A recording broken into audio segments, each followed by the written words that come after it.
검찰 조작 수사의 윗선, 결국 윤석열과 김건희였습니까?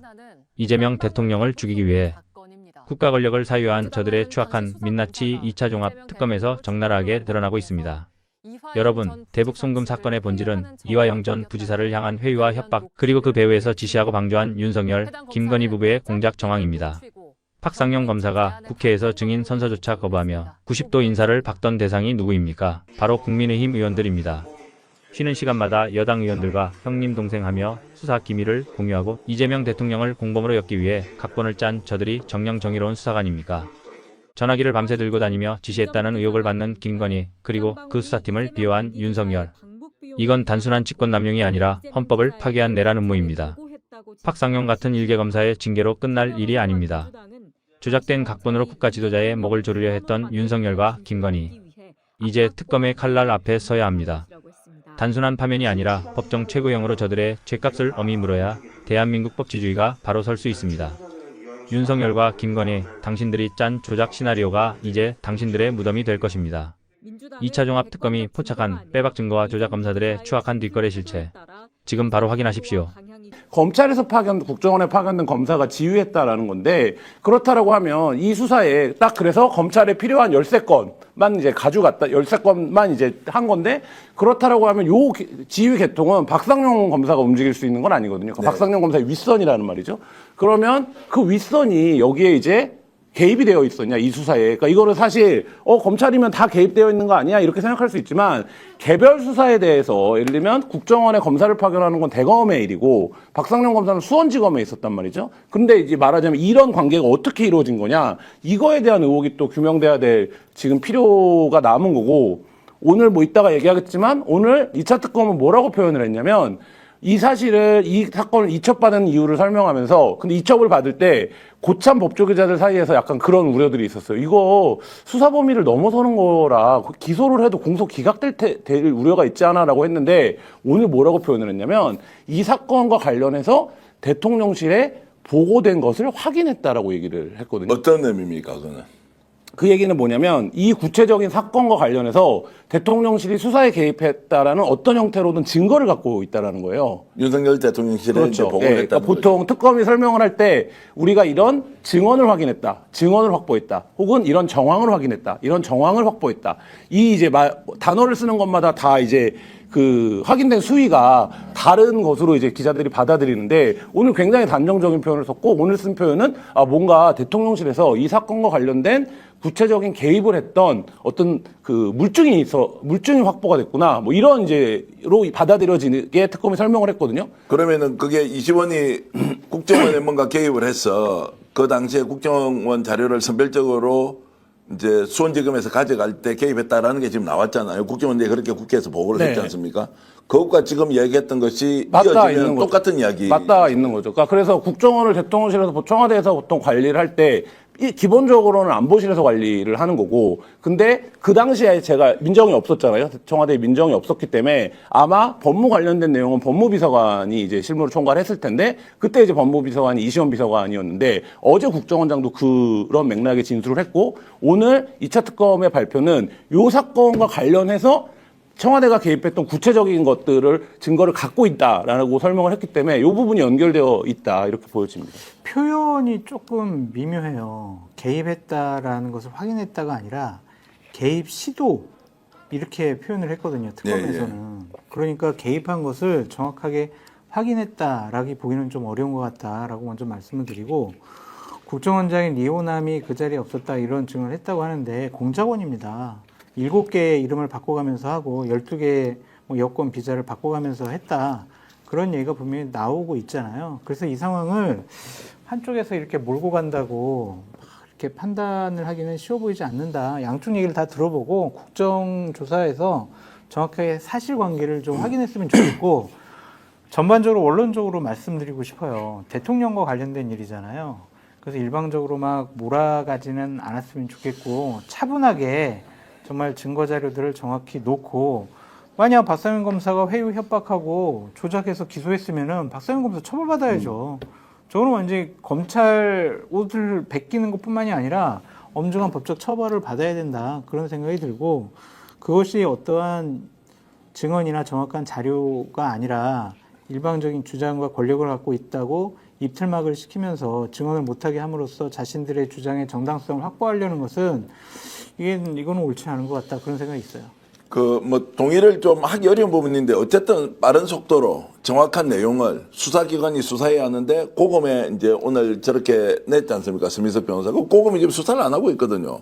그러니까 이재명 정부의 고검인데도 수원지검의 지금 감찰 결과 보고서에 대해서도 수사를 안 해요. 왜 안 해? 왜 안 하냐고요? 왜? 아니, 그게 박상현 검사 탓이에요? 그건 아니잖아요. 지금의 뭐 검찰총장 대행 누가 하고 있습니까? 법무부 장관 누가 하고 있습니까? 그럼 수사 안 하면은 수사진을 바꿔서 수사를 진행하든지 어떻게 하면 되지. 왜 수사를 안 하겠냐고요. 그렇죠. 일각에서는 이러는 거 아니에요. 그동안 감찰해보니까 나온 게 없었다. 그러니까 수사를 하기가 어렵다. 이런 주장도 있는 거잖아요. 그래서 그런 오해를 왜 정성호 법무부 장관이 만드느냐. 지금 빨리 수사를 내가지고 있는 내용을 CCTV 가려라. 그리고 특히 고검의 인권TF팀에서 조사했던 내용을 변호사들이 열람을 하면 공개를 해야 하는데 그것도 안 주고 지금 버티고 있으니까 아 박상효가 한패다 지금 검찰은 이제 이런 것이고 오히려 지금 장성길 소장은 아니 그게 아니고 정부에서 의지가 있으면 할 수 있는 거 아니냐 이 논란은 충분히 이해가 되지만 답답해 죽겠던 것은 빨리 속도를 내서 수사를 내야 한다라고 이제 보는 것이고 오늘 지금 그 박상용 검사는 이정 기자 아무 이야기를 하지 않았습니다. 이제 이걸 고검에 갔으니까 잘 됐네 이제 다 까자 이제 이렇게 와야 되는데 지켜보는 이유는 뭡니까? 서민석 변호사가 자료, 그러니까 박상용 검사가 그동안에 그러면 녹취록 전부 다 공개라고 계속 주장하지 않았습니까? 그걸 전부 다 공개한 거랑 마찬가지입니다. 지금은 언론사의 일부 주는 것보다 훨씬 더 많은 것을 공개했다라고 저희가 볼 수가 있는데요. 근데 왜 박상용 검사가 이 부분에 대해서 침묵을 하는가? 박상용 검사 그 전에 20조 분량의 입장문이 있었습니다. 거기서 제가 주의 깊게 봐줬던 문장이 뭐였냐면 수원지검에서 대북송 관련돼서 나는 소속검사로 평검사로 이것을 수사팀에 나는 있었다. 그러면서 모든 수사를 부장, 차장, 검사장, 대검에 매일 일거수일투족을 보고하고 지휘받았다. 이렇게 얘기하고 있습니다. 그러니까 본인은 여기까지 나의 역할이었다라고 주장을 하는 겁니다. 그 뒷배경은요. 이 건에 대해서 본인이 더 얘기할 필요가 없는 거죠. 지금 현재로서는. 아니 근데 예. 저렇게 중요한 사건을 위에 보고 안 하고 검사가 어떻게 단독적으로 처리하고 그렇게 합니까? 그러니까요. 근데 그 윗배경이 누구였는지 지금 수사가 왜 막혀 있는지 이 부분에서 전 여기서 막혀 있는 건 그러니까 아닌가라고 저는 얘기하고 생각이 드는 싶은 게 겁니다. 뭐냐면 그 박상용이요. 죄송합니다. 네. 박상용이 저렇게까지 그동안에 전체 다 이거를 뭐 이렇게 공개해라라고 했잖아요. 공개했잖아요. 그 본인이 할 얘기가 더 있지 않겠습니까? 아니 근데 이경 왜 기자님 못 침묵하고 보셨잖아요. 있어요? 근데 왜 침묵하고 공개했지만 있습니까? 그거만 박상용 공개한 본인이 거지. 한 얘기잖아요. 아니 공개 최소한 제가 예를 들어 제가 박상용이었다. 근데 서민석 변호사 이거 공개를 전부 다 했다. 그러면은 제가 만약에 당사자 박상용이었으면 할 얘기가 있을 것 같습니다. 근데 왜 침묵하는가? 이거 참 이상하다. 아니 그 공개를 그냥 모든 국민들 앞에 그냥 해버렸으면 다 그냥 검증이 가능한데 우리 이제 장 소장의 말씀은 그 검찰에 갖다 준 건 왜 또 그러냐. 국민들한테는 어떻게 공개를 하죠? 검찰에 언론에 갖다 공개하면 준 것이 되잖아요. 더 아니 낫지 본인의 않습니까? 휴대폰에 저장되어 있는 녹취 내용 그냥 공개해버리면 되는데 어쨌든 그 말씀도 일리가 있고 우리 이경 기자의 말씀도 일리가 있는데 자 이게 이제 지금 어떻게 앞으로 진행될 것인가 이제 국정조사 특위가 만들어져 있고 검찰 수사도 이제 진행되고 오늘 또 징계까지 의결이 됐는데 자 요 이야기를 들어보면서 마무리를 해 들어가는데요. 권영보 특검보가 오늘 어떤 얘기했는지 직접 들어보시겠습니다. 공소 취소는 누군가가 막 떠드는 것 같은데 우리는 수사라는 기관이지 공소 취소라는 기관이 아닙니다. 그리고 공소 취소라는 것은 그 공소를 제기한 검사가 취소 여부를 검토하는 거지 우리는 특검은 공소 제기도 하지 않은 사안에 대해서 공소 취소를 검토하거나 고려할 이유가 없다는 것을 분명히 말씀드리고요. 그 다음에 아까 말씀드린 것처럼 그 3월 초순에 그 대북 송금 사건 관련해서 윤석열 정부의 대통령실이 관여했다는 것을 확인한 겁니다. 그러니까 그 우리 특검법 수사 대상 2조 1항 13호에 일단 걸어놓고 수사를 해보니까 뭔가 그 대통령실이나 윤석열의 관계가 나오더라라고 하는 것은 수사를 할 수가 없죠. 그러니까 일단 수사 시작 전에 단서가 확보된 경우에 수사를 시작하는 겁니다.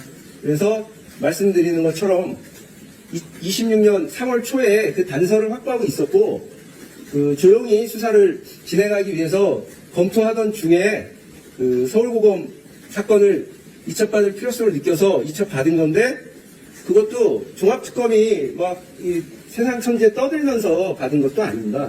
원래 이게 서울고검에서는 검사들을 상대로 감찰이 진행되고 있었던 건데, 그 지난주에 대검에서 이거를 공개적으로 밝혀버림으로써 사실은 그 수사의 밀행성과 기밀성에 상당한 타격을 받은 상태입니다. 주로 수사기관에 의해서 진행됐을 가능성이 있기 때문에 결국은 그 대통령실과 그 수사기관의 결탁으로만 가능한 사건이 아닐까라고 생각해서 일단 그 국가 권력에 의한 초대형 국정농단 의심 사건이라고 저희는 보고 수사를 시작하려고 합니다. 자, 위아래 이렇게 덧붙여져 있는 일단 데코레이션, 포장은 다 빼고 저 이야기의 본질은 뭡니까? 대통령실이 이 수사와 관련해서 어느 수준이라고 얘기할 수는 없지만 결부가 되어 있다라는 얘기를 하고 있는 거고요. 그러니까 자, 이제 결부가 되어 있다. 두 번째, 그러면 그것이 이번 종합특검에서 수사 범위 안에 들어있다, 네, 없다라는 그래서, 건 본인은 네. 할 수 없다는 겁니까? 그래서 이게 대통령실과의 관련성이 있으면, 그러니까 예를 들면 모든 사건, 그러니까 지금 모든 사건을 우리가 할 수 있는 게 아니라 예. 대통령실에 직접 보고됐다라는 관련성이 있기 때문에 대통령실이 직접 그러니까 보고라는 건 대통령실은 결국 지시를 하는 거잖아요. 그러니까 이 연관성을 우리가 확인했기 때문에 지금 우리의 수사 범위 안에 들어와 있다. 요건의 경우에는 이렇게 판단을 한다라고 설명을 하고 있는 거고, 아까 이제 지휘라인 얘기하셨는데 저도 이 일을 박상용 부장검 당시에 이제 부장이었는지 뭐 본인은 평검사라고 표현하던데 할 수 없는 일이라고 봐요. 그 위에 차장검사 있고 부장검사 있고 수원지검장 있고 그리고 중앙지검장 있고 그다음에 대검 차장, 총장 이렇게 올라가거든요. 근데 이게 왜 중요하냐면 당시에 서울중앙지검과 수원지검이 사건을 같이 하고 있었어요. 그러니까 이재명 대통령 관련된 사건을 경쟁을 하고 있던 상황이에요. 그러면 두 개의 지검, 그러니까 수원과 서울중앙 정도 되는 규모의 지검에서 동일 인물에 대한 사건을 할 경우에는 반드시 대검에서 사건을 조율합니다. 그러니까 이게 어떻게 이해하시면 쉽냐면 창원지검 정도 되는 규모에서 김영선과 명태균 관련된 수사를 하는데 매일 수사 보고서를 대검에 보고해요. 그러니까 오늘은 어떤 진술을 했고 누구를 불렀었고 그래서 이런 얘기를 했고 이거를 간략하게 정리합니다. 그러고 나서 대검에서 사건의 뭐 박상용 검사의 말에도 그런 얘기가 나오지만 사이즈 얘기가 나오거든요. 그러니까 이게 지검 단위에서 감당할 수 있는 사이즈의 사건이 아닌 것 같다라고 판단을 하면 이 사건을 올리기도 합니다. 그래서 그때도 우리가 여러 방송에서 많은 패널들이 이 사건을 창원지검에서 할 수가 없는 사이즈다. 이걸 중앙지검이 가져와야 된다. 근데 그 판단은 창원지검에서 하는 것도 아니고 중앙지검에서 하는 것도 아니에요. 그건 대검에서 하는 일이거든요.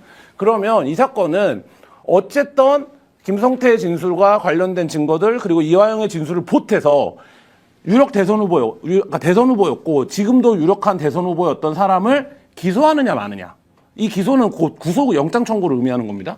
라고 했을 때 이거에 대한 최종 조율은 반드시 대검에서 하는 일입니다. 그렇기 때문에 국정원 연결이 나왔을 때 이게 박상용 검사가 국정원에 뭐 예를 들면 자료 목록이나 이런 거를 추릴 수가 있는 위치가 아니잖아요. 그리고 검사를 파견할 수 있는 위치도 아니잖아요. 그렇다고 하면 또 그건 누가 해야 되는 일입니까? 대통령실이 해야 되는 일이거든요. 인사 문제이기 때문에. 그렇다라고 하면 여기 라인이 중요하다라는 건데 지금 특검은 그 얘기를 하고 있는 거예요. 자, 그러면 이제 어디까지입니까? 대검은 독립적으로 수사를 하지만 대통령실은 민정 라인이 있지 않습니까?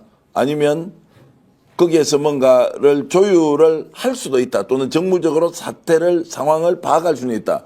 이거는 우리가 이제 관용의 범위 안에 있지 않습니까? 지금 여기에서 보고를 한 것이 확인됐다라고 하는 것은 지휘를 받았다는 의미로 저는 읽히거든요. 얼마나 집요하게 대통령실에서 개입을 했다면 저게 흔적으로 남아있느냐. 그러니까 개입을 해가지고 야 무조건 구속시켜 영장 청구해 그렇게 지시했으면은 이건 정말 다 줄줄이 다 감옥 가야 될 초대형 일이죠. 국정농단이잖아요. 그렇다면 예. 그런데 그게 만약이잖아요. 권영빈 종합특검보가 명확히 얘기한 건 이거예요. 쌍방울 대구북 송금 사건과 관련해 윤석열 정부 대통령실의 개입 시도를 확인한 바 있다. 그리고 국가 권력에 의한 초대형 국정농단 의심 사건이라고 보고 있다라고 얘기해놓고 예. 구체적인 내용은 밝히지가 않았단 말이에요. 그러니까 어떠한 절차로 보고가 됐고 지시받았고 어떤 내용인지 우린 몰라요. 그냥 특검보가 초대형 국정농단 사건이야. 그걸 가지고 우리가 스토리를 맞춰서 자, 윤석열 정부 그 청와대에서 그렇게 했을 거야라고 전 그랬을 거라고 믿거든요. 네. 그런데 정확한 그 증거가 나타나지 않았잖아요. 그러니까 우리가 사실 방송에서 이야기 못하지만 장 소장님한테 내가 광역자치단체장 2명으로부터 누가 전언을 했는데 윤석열이 당선되자마자 경주에 가서 1박 2일 행사를 할 때 네. 그 자리에서 이런저런 말을 했다고 제가 취재를 1년 네, 넘게 했는데도 네, 확인을 못했는데 네.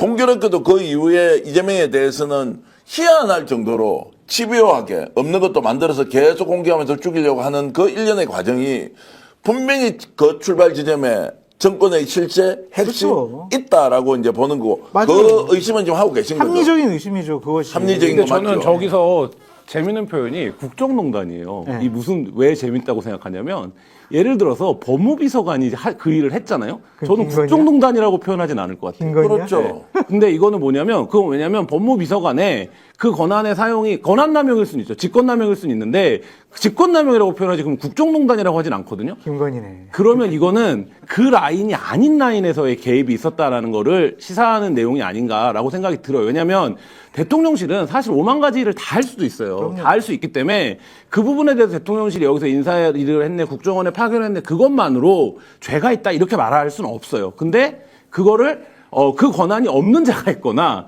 아니면 그 권한을 행사하면 안 되는 사람이 했을 때 우리가 농단이라는 표현을 쓰는 거거든요. 빨리 누군지 얘기해요. 아니 저 그러면 아니, V 잡혀가니까 지금 또 해도 뭐 김건희지. 지금도 아직도 수사 안 받고 난 완전히 지금 면책이 안 됐어요. 그래서 네. 이제 요즘은 특히 이제 그 윤석열 대통령실에 아는 사람이 아무도 없기 때문에 이제 다 뭐 그런 것인데 이야기하세요. 그냥 아예. V0죠. V0를 V0가 통해서 이제 그러면 그래서 우리가 이제 예. 흔히 얘기하는 김건희 라인의 비서관들, 행정관들이 있었다라고 얘기를 하는 거잖아요. 예. 그럼 이 사람들이 최상병 사건에서도 등장을 하고 기타 여러 가지 뭐 부처 업무 보고에도 등장을 하고 하는데 뭐 장 소장님도 잘 아시지만 저는 그런데 김건희 씨와 여기서부터 추론의 영역입니다. 김건희 씨와 박성재 장관이 주고받았던 김안방이라고 저장돼 있는 텔레그램을 우리가 확인을 한 거잖아요. 그럼 김건희 씨가 본인에 대한 수사 플러스 김정숙 여사에 대한 수사, 그 다음에 이재명에 대한 수사에 굉장히 높은 관심을 표한다고요. 그리고 그때 본인에 대한 수사망이 좁혀오는 이게 그것도 5월 달이거든요. 그 5월 달에 수사팀을 줄줄이 와해시키잖아요. 이거는 무슨 얘기입니까? 중앙지검의 인사라든지 이런 거에도 김건희 씨가 상당한 영향력을 행사했다라는 간접 정황으로 볼 수 있는 건데, 근데 공교롭게도 그 비슷한 시기에 이 검찰이 수사를 수원지검이 어떻게 해준 겁니까? 중앙지검에서 검사를 파견해 준 거예요. 그러니까 파견해 준 건데 이거 간단한 일은 아닙니다. 검사들이 사실 어지간한 사건 아니면 저항하죠. 나 중앙지검에 있으면 되는데 왜 나를 수원지검에 보내냐. 그리고 왜 이 사건에 보내냐. 근데 이때 뭐가 벌어진 겁니까? 이게 관심 있는 사건이고 이거 잘하면 검사들 사이에서 이거 잘하면 바로 연결되는 거야. 이런 종류의 사건인 거예요, 이게. 그렇기 때문에 저 박상용 검사를 포함해서 여러 검사들이 파견을 갔던 거거든요. 그 사건을 메이드하기 위해서 그 과정에서 벌어졌던 일이기 때문에 저는 오늘 특검이 한 얘기는 결국 그 얘기를 한 거다. 초대형 국정농단이라는 말, 초대형을 쓸 때는 이것이 개입의 정도가 한두 군데가 아니다. 대통령실, 국정원, 그리고 대검, 수원지검까지 뭔가 이게 연결되어 있는 고리에 규모가 사이즈가 일단 울트라지 않습니까? 아니 근데 저는 그런 의미는 아닐 것 같고 정점이 있는 거예요. 정점이 있는 자, 거예요. 왜냐하면 이런 거예요. 이 사건을 검찰총장 당시 이원석 총장이 어떤 방식으로든 지휘했어. 그건 다 설명할 수 있어요. 그렇죠. 네, 그건 다 설명할 수 있다고요. 근데 이원석 총장한테 이시원 법무비서관이 전화를 했어. 예를 드는 겁니다. 전화를 했어. 그래서 총장님 이거 이러이러 저러한데 좀 수사 인력도 보강하고 국정원에도 자료가 있다는데 파견해서 이렇게 저렇게 하시죠. 라고 얘기를 했다고 쳐요. 그래서 총장이 그걸 받아줬어요. 그럼 이거는 죄를 묻기가 어려워요. 근데 그게 아니라 예를 들어서 의전을 담당하는 누군가가 총장한테 전화를 해서 이게 여사의 뜻이다. 여사가 이 사건을 어떻게든 끝내라고 했다. 했고 그거를 다시 여사한테 그러니까 총장이 이래저래 얘기를 하더라. 라고 여사에게 보고를 했다라고 칩시다. 혹은 그거를 경호처 차장이 했다라고 쳐봅시다. 그러니까 제가 이게 겹치지 않는 사람을 말하는 거예요. 그래서 총장이 그 일을 했다. 이러면 그게 국정농단이라는 네. 거예요. 근데 지금 특검이 설명하는 방식은 당시에 이 법무행정이라든지 사법 관련된 거를 지휘하는 계통에 있는 사람이 했으면 국정농단이라는 표현을 안 썼을 거라는 거예요. 근데 그렇지 않다, 지금 상황이. 특검이 확인한 증거가 뭔지 모르지만 특검이 확인한 증거가 그게 아니다. 이 설명을 지금 하고 있는 게 아니다. 자, 질문 드리겠습니다. 만약 그러면 최정점에 윤석열이 있었다. 윤석열이 지휘를 했다라고 하면 대통령이 하는 일을 국정농단이라고 하진 않죠. 대통령은 국정을 하는 사람이잖아요. 그럼 한 사람밖에 없는 거네. 그렇죠. 한 사람밖에 V0밖에 없는 거죠. 자, 그렇게 되면 이 사건이 이번 종합특권에서는 박상용 검사의 범죄 행위에 대해서 밝히는 것이 아니라 본질적으로는 최상단의 국정농단을 한 주범으로 의심되는 사람인지 누군지를 밝히는 게 더 크겠네요. 그렇죠. 예, 그게 핵심이라고 보여지는 거죠. 만약에 그러고 그게 지금까지 윤석열 정부의 여러 기행과 만행들을 우리가 되돌아보면 여사가 개입됐으면 사실 다른 어떤 논리적인 설명을 안 해도 이해가 되잖아요. 그러니까 예를 들면 여사가 개입을 했다, 슈퍼파워가 개입을 했다라고 하면 근데 지금 이 사건이 처리되는 방향이나 이런 거에서 장 소장님 말씀대로 개별의 하단에 있는 밑단의 증거들을 모두 맞춰서 종합적인 사실을 추론하는 과정이 일반적이고 합리적인데 윤석열 정부에서 벌어진 많은 일들이 그런 과정을 통해서 이루어진 게 아니라 어쨌든 어떤 오도가 내려오고 그 오도가 근데 여사를 통해서 내려오든지 불투명한 과정을 통해 내려오고 그거가 수행되는 과정에 있는데 지금 제가 보기에는 이 사건도 그런 과정이 아니면 검사들도 알아요. 예를 들면 어떤 검사가 주요 시국 사건, 주요 특수 사건의 담당 변호사랑 저런 통화를 합니까? 와, 우리가 오늘 이제 다뤄야 될 주제가 많기 때문에 장 소장님 이 질문만 좀 드려볼게요. 그러면 통상적으로 보이제로가 개입한 국정농단에 준하는 지휘가 내려왔다 하더라도 그것이 대검에서 알아서 그냥 들어보고 치우고 보고를 대검까지만 하면 되는데 왜 이걸 대통령실까지 보고해서 그 문서를 남겨놨을까? 보고를 했다는 것은 문서가 있다는 이야기거든요. 그것은 혹시라도 앞으로 닥칠 미래에 대해서 미리 예견하고 이것이 본인들이 다 덮어설 수도 있으니까 이걸 기록으로 남겨놨다고 이렇게 볼 수도 있지 않겠나 생각이 그런데 드는데요. 이런 중요한 사건은 민정수석실에서 당연히 체크하고 관리하는 것이 관례가 아닌가 싶어요. 예. 보고를 받고 불법적인 지시를 내리지 않았다면 이런 것들을 법적으로 책임 묻기는 좀 어렵지 않을까. 그러면 그 문서까지는 합법이다라고 일단 보고 그러니까 보고하는 것들을 어떻게 우리가 불법이라고 하겠어요? 예, 수사하고 있다는 것을 단순히 이제 통보하거나 또는 공유하는 정도인데 그렇죠. 그러면 여기에서 초대형 국정농단일 수 있다라고 하는 그 말은 그 루트가 일단 비정상적 루트로 갔다는 그렇게 거고 봐야죠. 지휘하는 사람도 다른 사람이라면 그렇게 봐야죠. 김건희 씨라고 추정되는 그런 V제로가 이러한 역할을 한 것이 아닌가. 그럼 윤석열이 이제 조금 전에 우리 김한 기자는 윤석열이 하는 거야 뭐 그게 국정농단이냐라고 하는데 대통령이 직접 개입을 해서 지휘를 했다. 이것도 문제죠. 국정농단 아닌가요? 문제는 문제죠. 예. 그냥 민정수석실에서 그냥 보고 받고 진행 상황 체크하고 이 정도 수준까지는 괜찮은데 어떠한 지시를 하고 막 이거 무조건 잡아들여라 뭐 어떻게 회유하고 협박을 해서라도 뭔가 증언을 이끌어내라 이건 불법이죠. 이거는 다 잡아넣어야죠. 자, 그러면 정점이 지금 윤석열 김건희로 좁혀진다라고 하는 것에는 좀 동의는 하시는 거죠? 윤석열은 아닐 것 같아요. 윤석열이라고 했다면 민정수석실 통해서 했겠죠. 근데 김건희가 했으니까 그러니까 윤석열이 했으면 국정농단이라는 표현을 안 썼을 거라니까요. 네. 김건희가 했으니까 했었겠죠. 이경 기자한테 좀 제일 어려운 질문 드릴게요. 김건희가 왜 개입을 했을까요? 만약 개입을 했다면 왜 개입을 했을까요? 윤석열이 이번에 이재명 경기도지사 때부터 이 수사가 시작된 것이 윤석열이 중앙지검장일 때, 그러니까 문재인 정부 때죠. 그리고 한동훈이 3차장일 때부터 이제 시작을 했던 거 아니겠습니까? 그런데 그게 계속 이어지고 윤석열이 대통령이 되고 김건희가 V제로가 된 다음에도 지금 국정농단이라고 발표한 거 보면 우리가 추측하기에 김건희가 개입이 됐다라고 추측을 한 건데 그거 아닐까요? 그 다음 정권 때도 이재명은 차기 대통령이 되는 정말 유력한 주자인데 윤석열 다음에도 이재명한테는 절대로 줄 수가 없다. 김건희가 왜 우리 대통령 후보로 만들어주면 나 살려줄 수 있느냐 이런 얘기 처음에 했다고 하지 않습니까? 그런 건들에 대해서 대통령이 만약에 바뀌고 정권이 바뀌는데 그중에서도 민주당에서 이재명이 대통령이 되면은 본인들이 죽을 수도 있다. 특히 이제 김건희 입장에서 본인이 죽을 수 있다.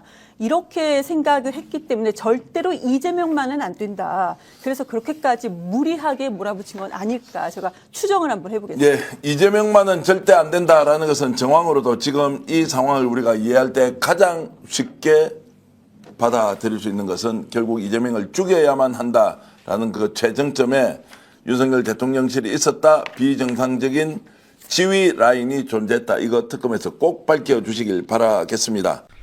2차 종합특검에서 말이죠. 이 일련의 과정들, 쌍방울 대북송금 사건이라는 것에 대해서 뭐랄까요? 그러니까 검찰 수뇌부부터 시작해서 그러니까 박상용 검사의 그 지휘 라인들이 있었을 거 아니에요. 뭐 부장검사, 뭐 부장검사, 차장검사, 지검장, 뭐 이런 검찰총장 등등등이 쭉 있을 수 있었을 텐데, 그리고 뭐 법무부 장관 얘기하시는 분들도 있고, 그래서 윤석열, 김건희 부부까지 연결을 시킨다라는 부분들도 있고, 이 과정을 2차 종합특검에서 이화영 전 경기부지사 등에 대한 회유, 지시, 방조한 정황을 포착했다라는 게 특검 측의 설명입니다. 이게 누가 방조를 했느냐?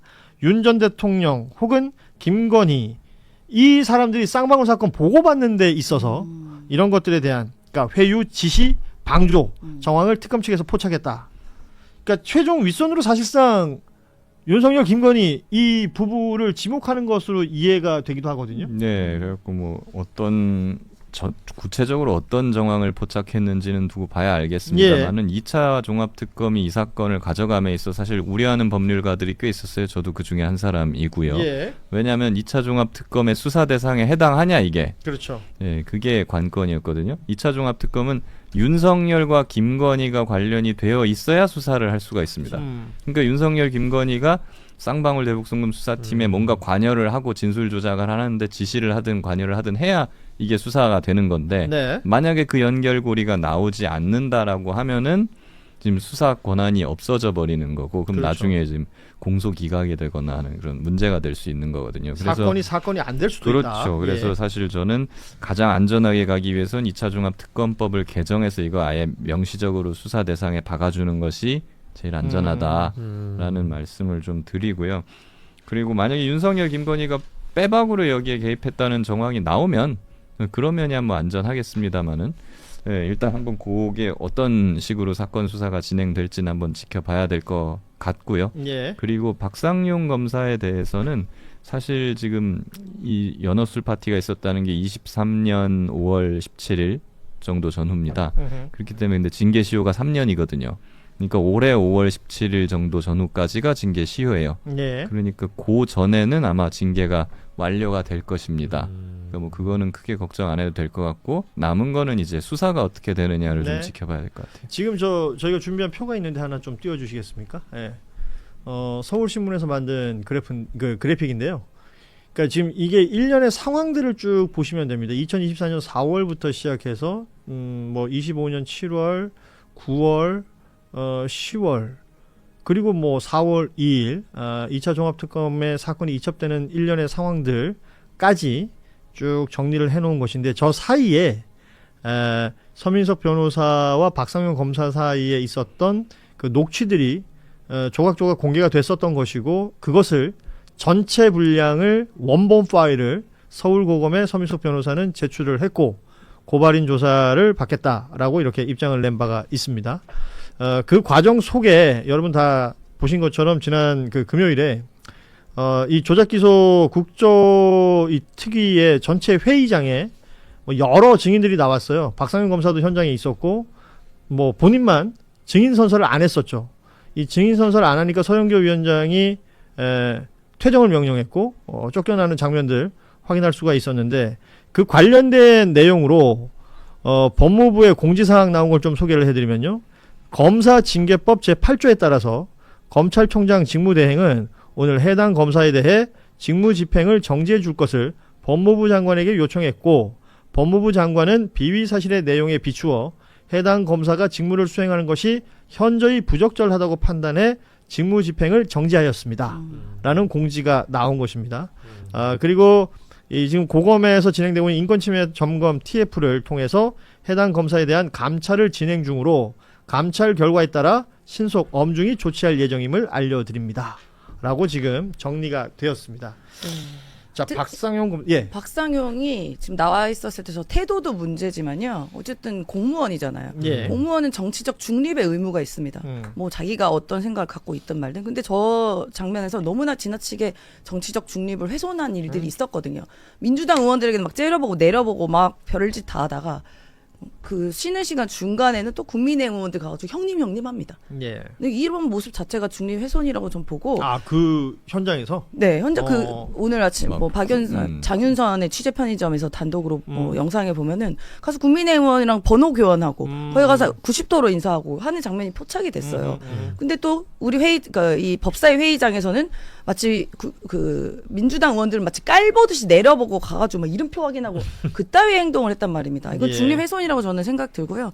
일단 이 박상용에 대해서 저와 저희 민생경제연구소가 지난주 화요일 날 고발을 했습니다. 네. 공수처에 고발하고 으흠. 이제 오늘은 2차 종합특검에다 또 고발했거든요. 음흠. 네, 그래서 또 수사를 받으셔야 된다 그렇게 생각합니다. 근데 저는 갑자기 이제 이런 정치 검사들을 바라보면 국민들도 좀 많이 익숙하시잖아요. 이제 이런 모습들이. 근데 뭐 사건의 얼개나 이런 것들도 저희가 전반부에 좀 다루긴 했습니다만은 다른 어떤 것보다 이제 곧 징계를 받게 되지 않겠습니까? 5월 17일 이내에 아마 법무부가 징계를 하겠죠. 근데 그 징계가 나오게 되면 뭐 징계에 딱 결정이 되면 또 박상용은 뭘 할까? 뭐 뻔하지 않겠습니까? 뭐 예를 들어 가처분 신청을 하거나 무슨 본안 소송을 하거나 뭐 이제 이런 방식의 여론을 어지럽히는 작업들이 또 이루어지고 이게 또 언론으로 하여금 소위 박상용 띄우기밖에 안 되는 보도들이 또 굉장히 많이 나올 거예요. 아까 제가 얘기했지만 이제 보수 성향의 언론들이 박상용을 활용하는 방식이라는 게 지금부터 또 보여주고 있기 때문에 하나의 검사를 또 정치인으로 만드는 공식처럼 윤석열을 만들었던 공식으로 또 이어지지 않을까? 그리고 또 한편에 우려가 되네요. 그래서 관련해서 말이에요. 오늘 한겨레에 아침 햇발이라는 칼럼이 있거든요. 손원재 논설위원이 쓴 건데 제목을 소개해드리겠습니다. 한동훈을 꿈고 쓸 박상용 검사를 기다리는 것들이라는 제목이에요. 그러니까 딱이네. 보여주는 행태가 좀 비슷하다.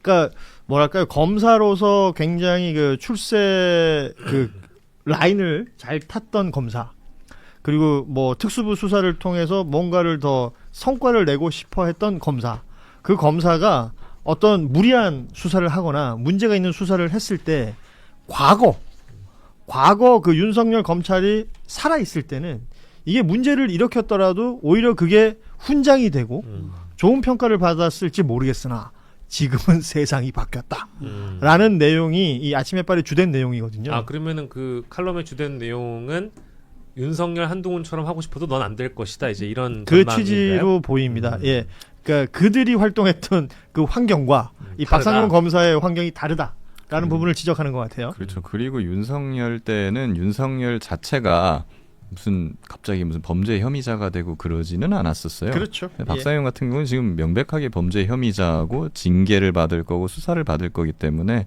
본인이 아무리 원하더라도 윤석열 한동훈처럼은 안 될 것 같고 뭐 임성근이나 김현태처럼 될 수 있을 것 같긴 합니다. 제약인데. 아, 갑자기 선글라스 생각이 나는데 그 김기현 변호사가 보기에는 어떻습니까? 지금 박상용 검사 관련된 이야기를 쭉 했지만 놓치지 말아야 될 것들, 앞서 2차 종합특검에서도 얘기했던 그 윗선으로 가는 방법 있잖아요. 그렇습니다. 지금 이대로 가면 박상용이 입을 잘 열지 않으면 사실 위로 타고 들어가기는 굉장히 어렵거든요. 예. 그렇기 때문에 뭐 박상용한테 먹이를 안 주고 그냥 빨리 수사로 전환해가지고 타고 들어가는 게 필요해 보이고 지금은 이렇게 말보다는 행동이 중요한 것 같아요. 지금 그 평검사들 사이에 단톡방 만들었었다는 것도 나온 마당 나와 있거든요. 사실 그렇다고 한다면 옛날 윤석열 특수부의 스타일이었다면 그런 사람들이 이걸 수사한다면 오늘 아침에 그 핸드폰들을 압수수색하고 있었을 겁니다. 벌써. 예.